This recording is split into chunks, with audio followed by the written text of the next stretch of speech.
Hello everyone, আমরা এর আগের ভিডিওতে বলেছিলাম যে স্ট্যাক মেমোরিতে অটো মেমোরি ক্লিয়ার হয়ে যায়, কিন্তু হচ্ছে হিপে সেটা হয় না। হিপে হচ্ছে অ্যাডজাস্টেবল মেমোরি থাকে এবং এটা হচ্ছে ইউজার ইনস্ট্রাক্টেড। তো সেটার প্রমাণ আমরা এই ভিডিওতে দেখব। তো সেটা দেখার জন্য আমরা একটা নতুন ফাইল ওপেন করে নিচ্ছি, যেটার নাম আমরা দিতে পারি হচ্ছে stack versus heap dot CPP. ঠিক আছে, তো এখন আমরা কি করব, প্রথমে আমাদের কি করতে হবে সেটা হচ্ছে হেডার ফাইল ইনক্লুড করতে হবে, এবং আমরা সবসময় আমাদের যে বিটস হেডার ফাইলটা আছে সেটা আমরা ইনক্লুড করব বিটস স্ল্যাশ std c++.h। ঠিক আছে, ওকে। তো এখন হচ্ছে আমরা নেমস্পেস ইউজ করব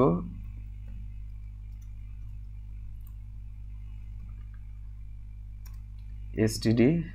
ওকে, এখন আমরা মেইন ফাংশনে যাওয়ার আগে আমরা মেইনলি হচ্ছে একটা আমাদের কাস্টম ফাংশন আমাদেরকে লিখতে হবে। এর কারণ কি? কারণ হচ্ছে স্ট্যাক, যেটা যে স্ট্যাক মেমোরি আছে সেটা যে আসলে মেমোরিটা ক্লিয়ার করে দেয়, সেটা কখন মেমোরিটা ক্লিয়ার করে দেবে সেই একটা নির্দিষ্ট ফাংশনকে কল করলে তো সেটা করবে, তাই না? তো আমরা প্রথমে আমাদের যে মেইন ফাংশন আছে সেটা আমরা লিখি।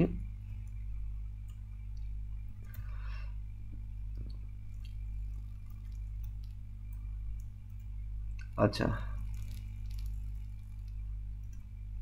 এখন আমাদেরকে কি করতে হবে, আমাদেরকে হচ্ছে নতুন আরেকটা ফাংশন নিতে হবে, যে ফাংশনের ভিতরে আমাদের যে ভ্যারিয়েবলগুলো আছে, যেটা হচ্ছে ডাইনামিক না নর্মাল স্ট্যাক ভ্যারিয়েবল যেটা আছে, স্ট্যাটিক যে ভ্যারিয়েবল আছে সেটা আমাদেরকে ডিক্লেয়ার করতে হবে। তো আমি একটা ফাংশন নিলাম, এখানে ভয়েড নিলাম, যে রিটার্ন টাইপটা হচ্ছে ভয়েড, অর্থাৎ আমাদের কোনো মানে হচ্ছে আমাদের কোনো সংখ্যা অথবা কোনো লেটারকে আমাদের রিটার্ন করতে হবে না। ফাংশনের নাম দিলাম ফান, এবং এটার ভিতরে ধরলাম আমরা একটা কাজ করতে পারি, যেহেতু আমরা জানি যে এই ক্ষেত্রে আমরা একটা গ্লোবাল ভ্যারিয়েবল ডিক্লেয়ার করতে পারি। ঠিক আছে, আমরা একটা গ্লোবাল পয়েন্টার ডিক্লেয়ার করে দিই। এটার অর্থটা কি আমি বলি, সেটা হচ্ছে যে এখানে যে আমি গ্লোবাল ভ্যারিয়েবলটা ডিক্লেয়ার করছি সেটা হচ্ছে যে পয়েন্টার আকারে যেটা, সেইটা সব জায়গায় অ্যাক্সেসিবল, অর্থাৎ এইটা আমি এই উপরের ফাংশনেও অ্যাক্সেস করতে পারবো, মানে উপরের ফাংশনেও কাজ করবে এবং মেইন ফাংশনেও কাজ করবে। ঠিক আছে, মানে এটা সব জায়গাতেই আমার কাজ করবে। ওকে, তো এখন আমি কি করব, আমার যে ভয়েড ফাংশনটা আছে সেটার মধ্যে হচ্ছে আমার সেই গ্লোবাল ভ্যারিয়েবলটা না, মানে মেনলি আমাদের একটা স্ট্যাটিক ভ্যারিয়েবল ডিক্লেয়ার করতে হবে। তো আমি স্ট্যাটিক ভ্যারিয়েবল ডিক্লেয়ার করলাম, ইন্টিজার x = 10 দিলাম। ঠিক আছে, ওকে।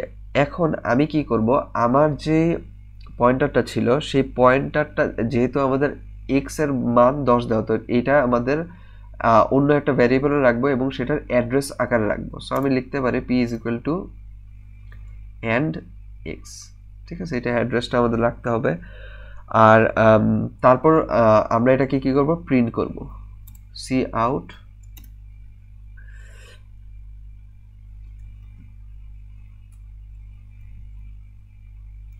এভাবে লিখলাম আমরা।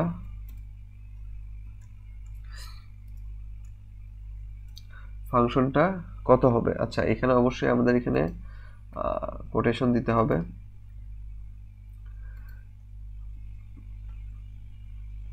এবং আমাদের যেটা হচ্ছে আমরা যেহেতু এই পি এর ভ্যালুটা আমরা প্রিন্ট করব, অবশ্যই পি কে ডি রেফারেন্স করে আমাদের প্রিন্ট করতে হবে। পি কে যদি আমরা ডি রেফারেন্স করে প্রিন্ট করি, তখন সেই পিটা কি করবে, ওই অ্যাড্রেসের যে ভ্যালু আছে সেটাকে সে অ্যাক্সেস করতে পারবে।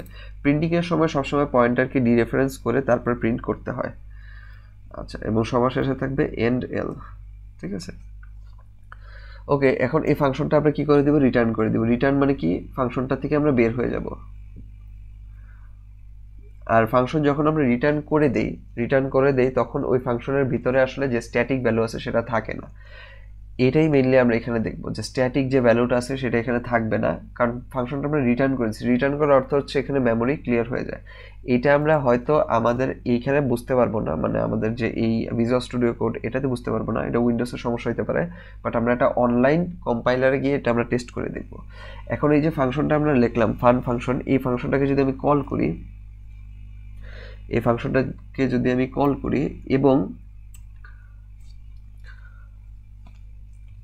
এবং আমি যদি নতুন ইন্ট যে মেইন ফাংশন আছে সেই মেইন ফাংশনের মধ্যে যদি আমি এই পয়েন্টার যেটা আছে এই পয়েন্টারটা যদি আমি প্রিন্ট করি, ঠিক আছে, এই যে এই পয়েন্টারটা আছে এটাকে যদি আমি প্রিন্ট করি তাহলে আমরা দেখি কি আসে। ঠিক আছে,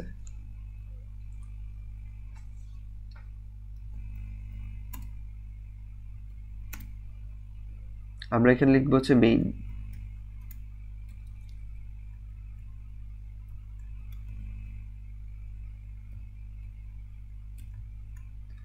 ওকে, মেইন, এবং আমরা যেহেতু ওই পয়েন্টার ভ্যালুটা প্রিন্ট করবো আমাদের অবশ্যই ডি রেফারেন্স করে নিতে হবে। ঠিক আছে,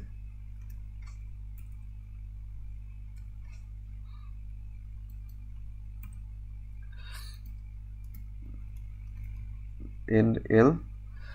আচ্ছা, এখন এখানে একটু বোঝার বিষয় আছে, সেটা হচ্ছে আমরা যদি এই কোডটাকে রান করি তাহলে কি আসবে। ঠিক আছে, এই কোডটাকে যদি আমি এখন রান করি,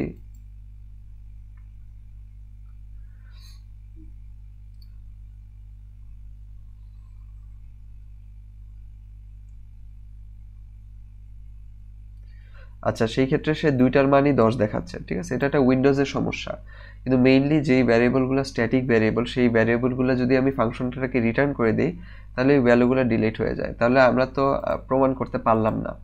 অবশ্যই আমরা প্রমাণ করতে পারবো এটা একটা উইন্ডোজের সমস্যা। আমরা যদি কোনো অনলাইন কম্পাইলারে যাই, ধরা যাক আমরা এখানে আসলাম, এটা একটা অনলাইন কম্পাইলার, এটার নাম হচ্ছে প্রোগ্রামিজ। এখানে যদি আমি পেস্ট করে যদি আমি রান করি তখন আমরা আউটপুট দেখতে পাবো।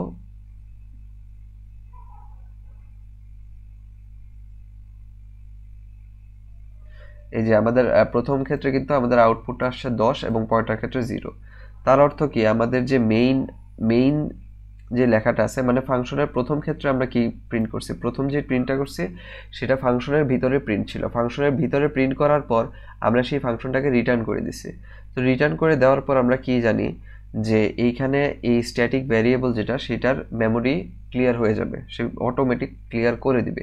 এবং তাই কিন্তু করছে, কারণ আমরা যখন পরবর্তীতে মেইন ফাংশনটা কল করছি, মেইন ফাংশনটা যখন পয়েন্টারটাকে ডি রেফারেন্স করে কল করছে তখন কিন্তু তার ভ্যালু 0 আসছে।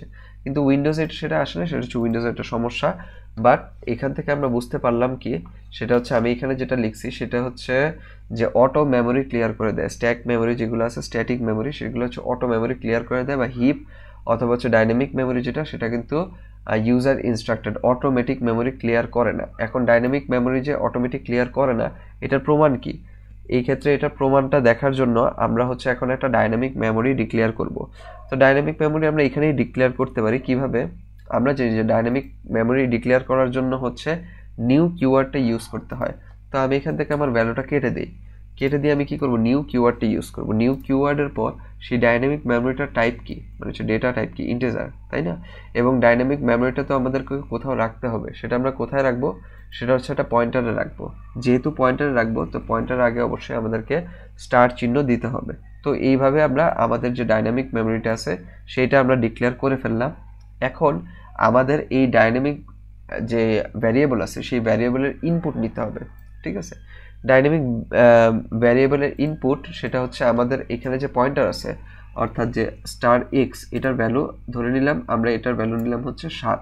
ঠিক আছে, আর এই ক্ষেত্রে আমরা উপরে একটা গ্লোবাল পয়েন্টার ডিক্লেয়ার করছি, যে গ্লোবাল পয়েন্টারটা আমরা বলে দিলাম যে এক্স এর ভ্যালু সমান। ঠিক আছে, এইটাকে আমাদের আর মেমোরি অ্যাড্রেস দিতে হবে না, কারণ এটা হচ্ছে এক্স হচ্ছে একটা পয়েন্টার। ঠিক আছে, সো এখন আমরা কি করব, আমরা হচ্ছে যেটা করব যে পি এর ভ্যালুটা এক্স এর ভ্যালু সমান হয়ে গেছে, পি এর ভ্যালু এক্স এর ভ্যালু যদি সমান হয়ে যায় তাহলে তখন আমরা পিটাকে প্রিন্ট করব এবং পিটাকে ডি রেফারেন্স করে তারপরে প্রিন্ট করব। ঠিক আছে, এবং বাকি সব কিছু ঠিকঠাকই আছে। যদি আমরা এখন আমাদের যেই এই কোডটা আছে সেটাকে যদি রান করি তখন আমরা দেখতে পাবো যে দুই ক্ষেত্রে আমাদের এখানে 7 আসবে। আচ্ছা, এখানে একটা প্রবলেম হয়েছে, আমরা এখানে সেমিকলন দেই নাই, এই ধরনের ভুল করা যাবে না। আমি মেইনলি সচরাচর এই ধরনের ভুল অনেক বেশি করে থাকি। আচ্ছা, এই যে কম্পাইল সাকসেসফুলি, এখন আমরা দেখি এই যে দুই ক্ষেত্রে 7 আসছে। তো আমি প্রথমবার বললাম যে এটা উইন্ডোজের সমস্যা, তো এখন এখানে তো উইন্ডোজের সমস্যা হইতেও পারে। সেজন্য আমরা কি করব, আমরা সম্পূর্ণটাকে কপি করব, কপি করে হচ্ছে অনলাইন কম্পাইলারে আমরা হচ্ছে পেস্ট করে এটাকে রান করব।